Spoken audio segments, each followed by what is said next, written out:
welcome back to the live demonstration area. This is the place to be to see groundbreaking manufacturing technology demonstrations every day during the entire JEC World Show. We are now very pleased to welcome to the demonstration area Magnum Venus Products. MVP is a global manufacturer of fluid movement and production solutions for industrial applications in composites and adhesive markets. Charles Tur has over 3 decades in the composite industry and is a renowned expert in resin transfer molding and infusion technology. Charles will take us through a detailed process of constructing a silicone membrane within an existing mold.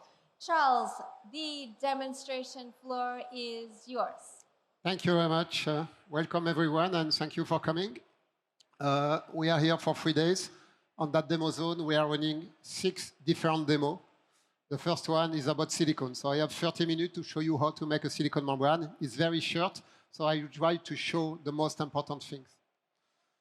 So I will start by the presentation. When we build the membrane, there is some main points which are important. First, you have to check how you will close the membrane, how you will load the membrane. Then when you build the membrane, you need to calibrate the part thickness. Why? Because the silicone has no shrinkage. The membrane thickness is something important. Thicker is the membrane, more styrene it will absorb. The resin channel network, how you are going to infuse the part, of course.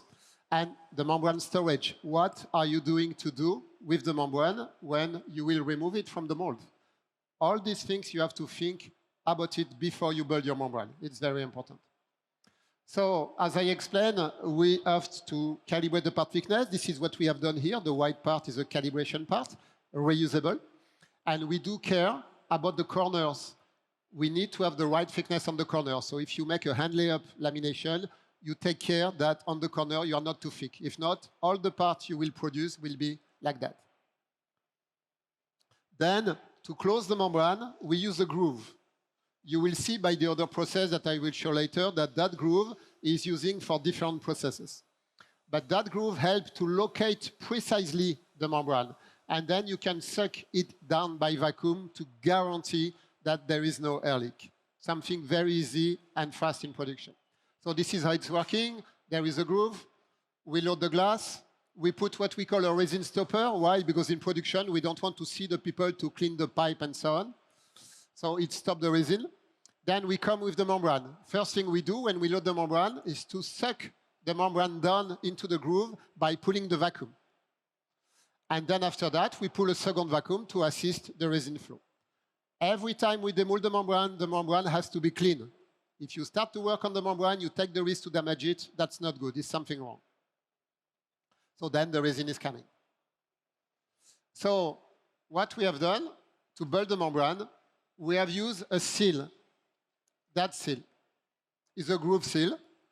We round it because it makes easy the lamination and is a 2-part seal. Okay?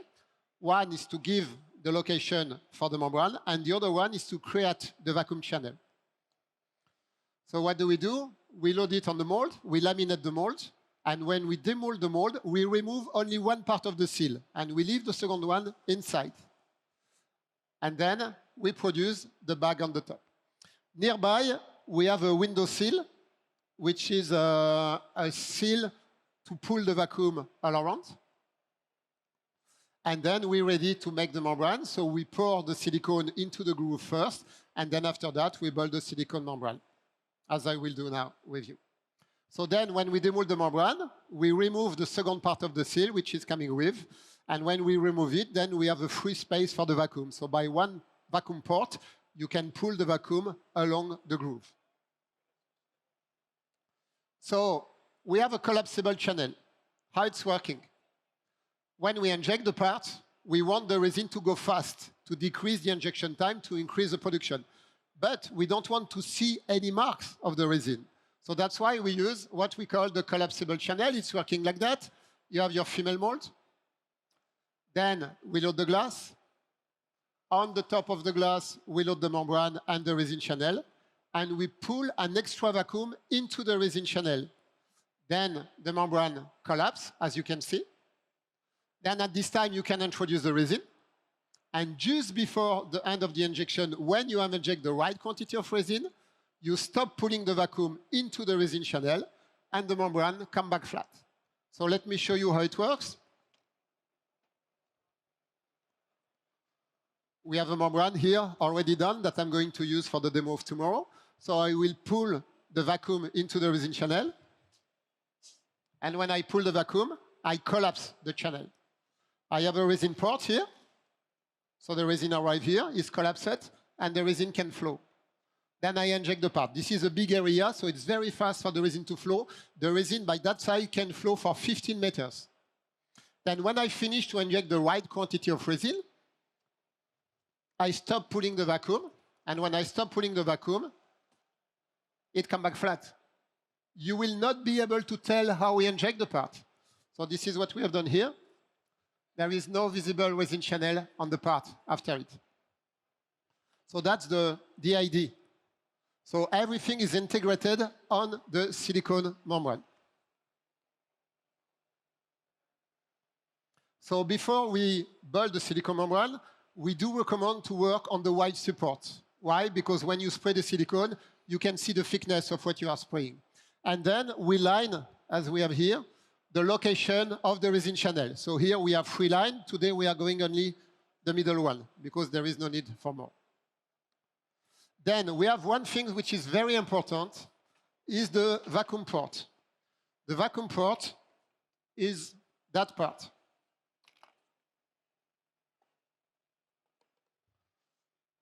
Is the injection port. When I pull the vacuum, that is moving up, and then the resin can flow. When I stop the vacuum, it closes it. So how we do it? We have a 3D printed mold, like that. Then we just pour the silicone into it, like that, and then we demold the part. Something very basic, very easy. Then what we do, we load it where we inject the resin before building the silicone membrane. Then when we build the silicone membrane, we have to reinforce the membrane. So a membrane is no more than 3 millimeters.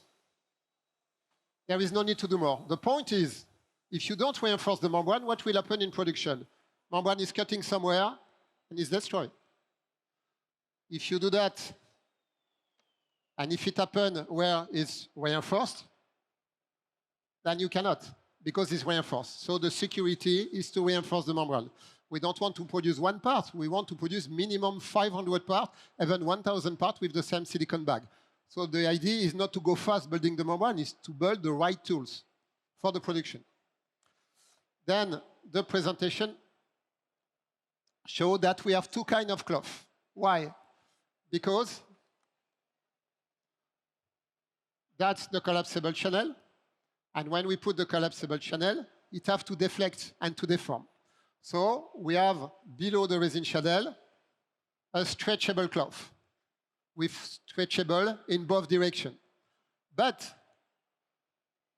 when we load the membrane on the mold, if you have a big mold, by the weight of the silicone itself, the membrane will extend. And when you will load the membrane will be too large. So you will have wrinkles and so on. So to avoid it, we use a cloth which is non-stretchable. Okay? And that's very important. The cloth helps you also to determine the part thickness. We spray 1 layer, second layer, on the 3rd layer we load the cloth, and that's it. So we get almost 3 millimeters. So this is what we have. The flex cloth, stretchable and non-stretchable. Of course, what we do before building a membrane, we pre-cut the cloth. Why? Because to cut the cloth impregnated by the silicone is complicated. Then to spray the silicone, we have a silicone machine. It's a 1-to-1 silicone, and the silicone we use today is a silicone from Elkem. We have worked closely with this company to develop the right silicone. And then we can spray. We have also a machine to spray silicone 1-to-10. But this one today is 1-to-1. So what is very important for the silicone? First, you need a silicone which is thixotrope, a silicone which will not fall down on the vertical area when you spray the silicone. And then, after it, you need minimum 30-minute gel time. You cannot work with a silicone which is too fast because you will have no time to build your membrane properly with the cloth. And then you need a silicone which has a good styrene resistance. So that's why we work closely with Elchem, and we have developed that silicone with them. And they have developed this silicone with us. So that is all the advantages of this silicone. So now let me show you quickly how we build the membrane. So we have our machine. On the machine, here, we have a static mixer. The only thing you have to change is the static mixer. Why? Because we cannot clean the machine. So when we finish the silicone cure, we change, we put a new one, and that's it. So now what I'm going to do, I'm not going to make the full membrane, it will take too much time, but just to show you, I'm going to fill the silicone into the groove. So I just pour the silicone, because with the same machine, you can spray and you can pour the silicone. And you can see even on the vertical area, it works. So then when I do that, I take a brush and I just stretch a little bit the silicone. Why? Because the silicone is a thick material, and by stretching it, you remove the eventual trapped air. So we always recommend to do that. It's very easy to do, then you get a good quality. I will put it here. Then now, I'm going to pour some silicone on the top of the resin channel.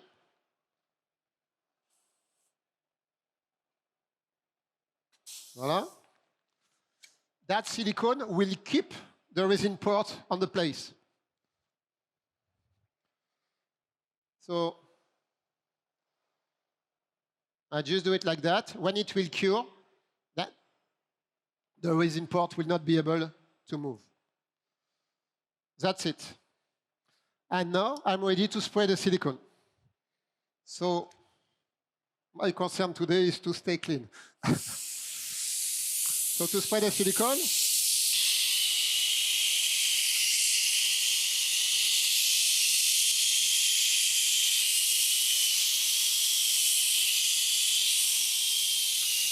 voila, you don't go too fast.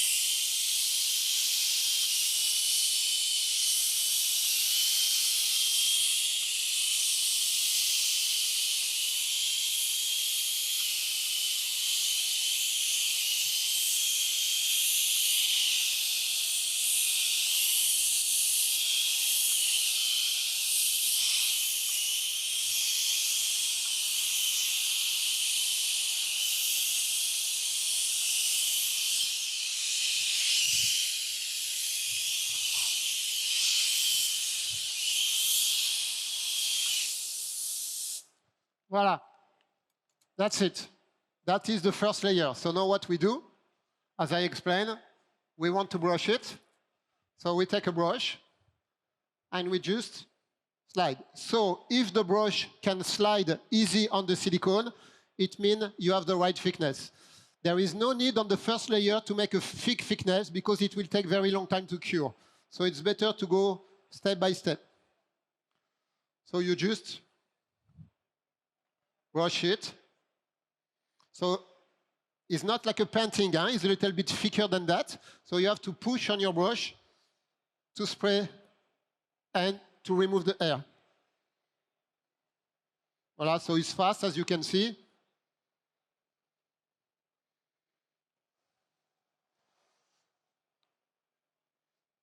Voila. You don't have to worry, you don't have to be perfect because we are going to build 4 layers. So layers after layers, what we do, we cross. And because we cross, then we guarantee that we have the same quantity of silicone everywhere. So now we're supposed to leave it cure for 1 hour. We don't have this time, so I'm going to spray the second layer straight away and to show you how we put the cloth.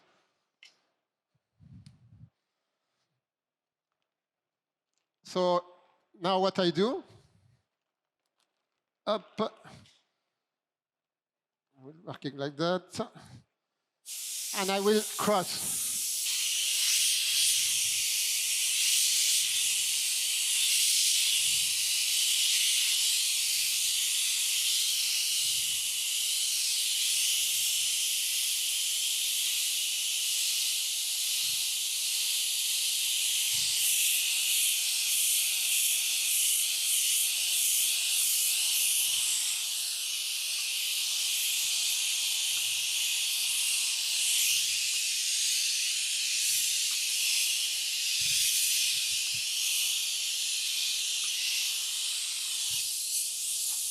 That's it. Okay? And then what I do, I brush again. So now imagine that we have made the second layer and we are on the third layer. What we cannot forget, which is very important, when we are at the end of the second layer, we put silicone by hand. So for that, I just pour some silicone into the cup. And we put some silicone on the corners. Why? Because this is where we have less silicone. So I just add some silicone to be sure that I have the right thickness on the corner. Of course, you do that when it's cured. Then you build up the thickness. Why? Because that angle will be the most fragile area of the membrane. Why? Because when you brush, you decrease the thickness, and that's not good. So it's a shame to have the right thickness everywhere, except on the corner. So just by hand, you add some silicone. Don't forget this step is a very important step on the construction of the membrane. Now what we have to do, we have to put more silicone on the top of the vacuum channel. So on the vacuum channel, we do that.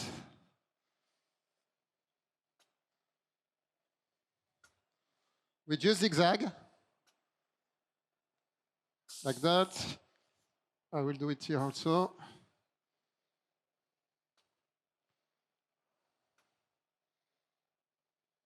Voila. And then with a brush, you push the silicone near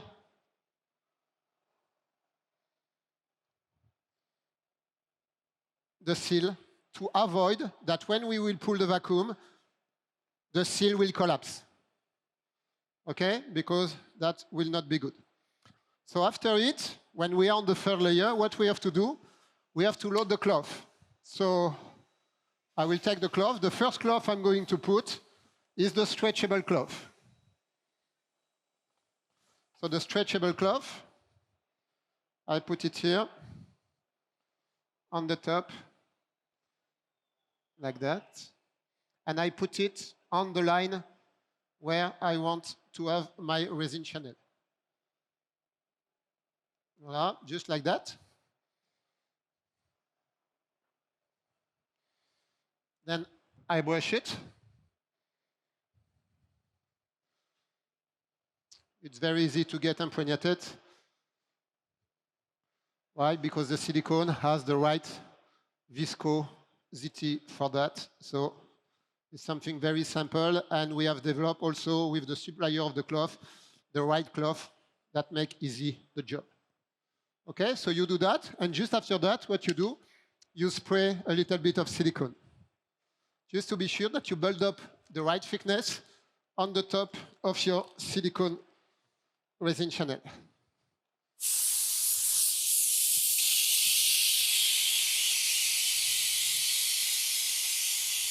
No. So remember that when you do that, the layer before is cured. So you just brush it, and you build your thickness like that. Then, on the second part, to make the membrane, you don't have to do that in one part, because at the end, nobody cares. You just put your tissue, and you just load it step by step, like that. So you just overlap for like 5 millimeters the resin channel, to not block the resin channel. You cut your cloth. Voila, and you impregnated it. Again, all is calculated to be well impregnated with the right viscosity of the silicone. So everything works together. And then you build up step by step your membrane. Just like that. Okay, until the end. And you go like that, and the same on the other side. Is something very, very simple to do. And also what you can do is to pre-cut your cloth. Pop, pop, pop, pop. Where is it? No, it's not this one. It's this one. Okay, so to pre-cut the cloth, You have done that in advance, like that. You don't have to do it now. You load it properly. What we do, we make a little bit of overlap on the corner. Voilà. Just put it on the right place. Voilà. Then, to be sure that you can pass the radius, you can cut it a little bit.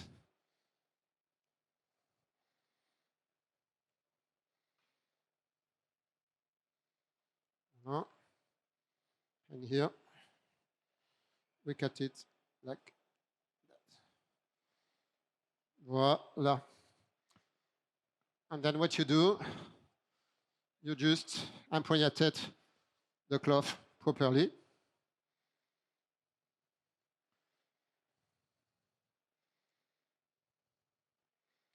Now, here, I have to cut a little bit. Voilà. And voilà. And after that, the detail, you finish after it. That's not a big deal. Anyway, if you forget an area, when it's cured, you can come back. The good point with this silicone is that you can come the day after. It's working. It will glue. So now, when I have silicone on my hands, to not make dirty my machine, I just put it here. And what I do after it, I just spray the silicone on the top of it.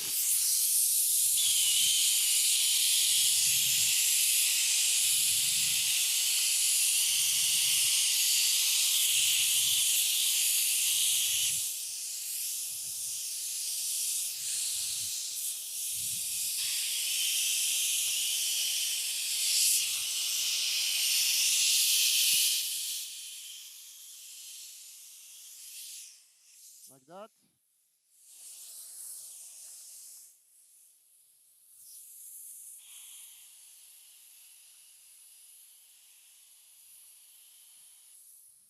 And like that.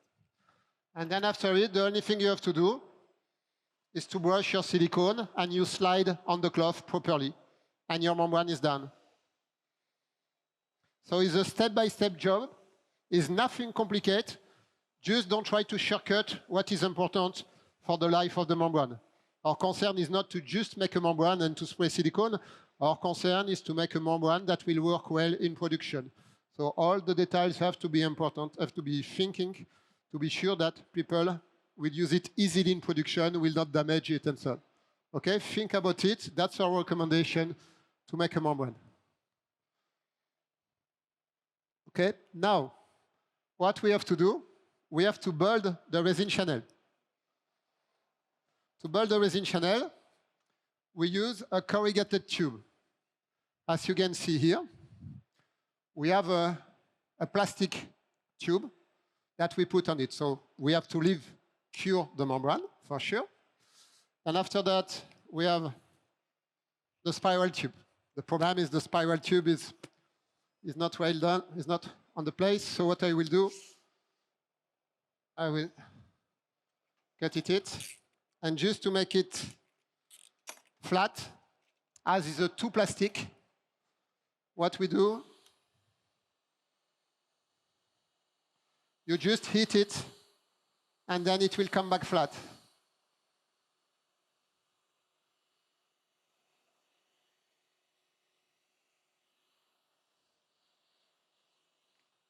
Just like that. Then you can hit it on the surface of the mold you need, and you just leave it like that. Okay? At this time, what you do, you put some weight on it. So I will use the weight I have, doesn't matter. Okay? Just to keep it in place. And what I do, I use a silicone glue. This is a one-component silicone glue that glue on everything, and it's a fast. It's like 30 minutes. So what I do, I put some point to keep the resin channel on place the time that I'm doing that. Now I have an issue, is the end. The end of my tube cannot be open. So to close it, what we do, we use a little part of plastic, okay, and we glue it there. So to glue it there, what we do, we take a glue gun,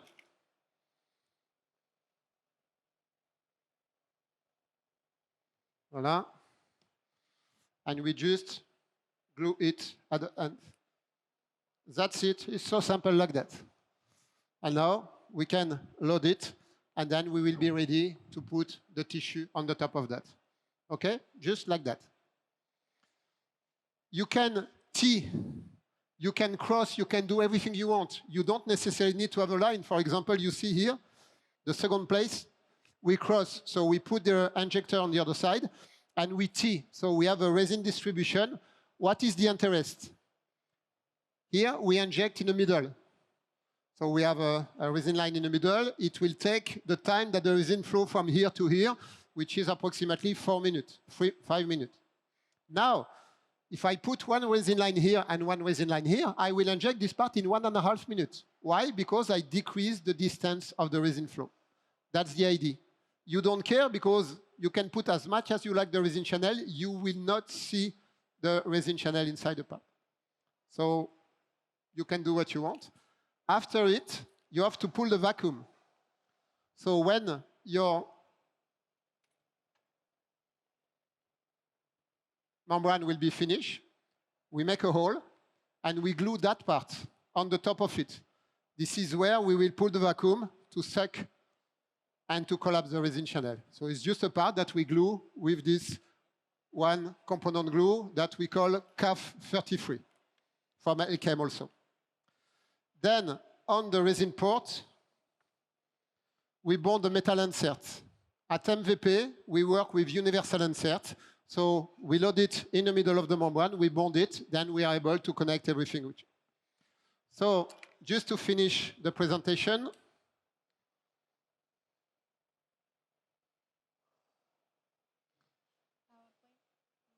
okay, so that's the way we make the membrane. Then that's the way we bond the metal insert. Okay, nothing complicated. And just to be sure that we are located, we put a tube inside to be sure that we are precisely on the front of the insert. And we put a cloth to reinforce it. Then this is the membrane. So we have a lifting system for the membrane to not leave the membrane on the floor. And then that's the way we inject the part. So we can inject this part in 10 minutes. In 5 minutes, it's 2 minutes. It depends on the quantity of the resin channel we put. It depends on your production. Thank you very much for your attention. Our next demo will talk about the SVB seal, but I will let my colleague do hand, please. Thank you so much. Thank you so much, Charles. We have time for 1 or 2 quick questions from the audience. Is there anyone that has any questions for Charles? As you can see, we've got 3 decades of expertise in front of you. Any questions? Yes, lady over here. We have a mic for you.